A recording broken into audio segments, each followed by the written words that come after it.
څو ځایونه داسې دي چې هلته دعاګانې قبلېږي. ښه سړی کعبه ویني، باران وریږي، جنگ ګرم شي، میدان جهاد ته تللی وي، د اذان او د اقامت په منځ کې دعا قبلېږي. اذان وشي او اقامت لا نه شوي، امام چې جمعې له راوځي او فارغ شوی نه دغې پورې په دې ټیم کې هم دعا قبلېږي. جمعې په ورځ هم یو ساعت دی چې د چا دعا ورسره موافقه شوه نو قبوله شوه.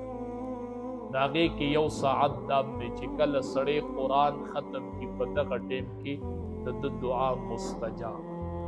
د دې بچي دعا الله قبلوي. ښه چې سړی د اول نه قرآن روالي او په والناسې ولګوي د ده دعا به قبلېږي او که به نه قبلېږي.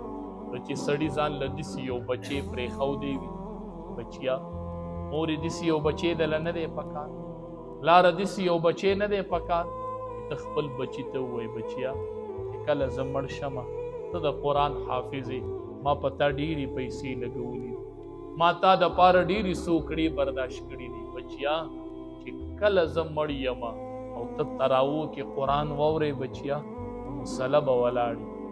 یو خو عام د قرآن تلاوت یې، بل چې سړی روجی او په روجه کې په تراوو کې او په ولاړې او په مانځه کې قرآن اکبر دغې حافظ دعا.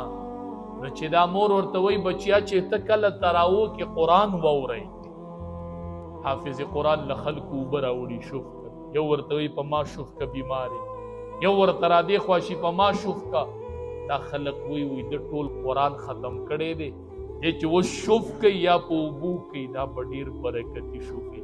مور ورته وایي بچیا کله تراوو کې قرآن ختم کې زه مړومه بچیا په اکه ټیم کې به لاس اوچت کې او ما ته به پټه پټه دعا چې زما مور وفات ته په مې قرآن یاد کړی دی، زما پلارو په مې قرآن یاد کړی دی. نو ولد صالح یدعو له چې نیک بچی سړي پرېښودی وي او هغه مور او پلار له دعاګانې غواړي، هغه دته دعا کوي. دا د آخرت ډېره لویه ذخیره ده، دا د آخرت ډېره لویه ګټه ده.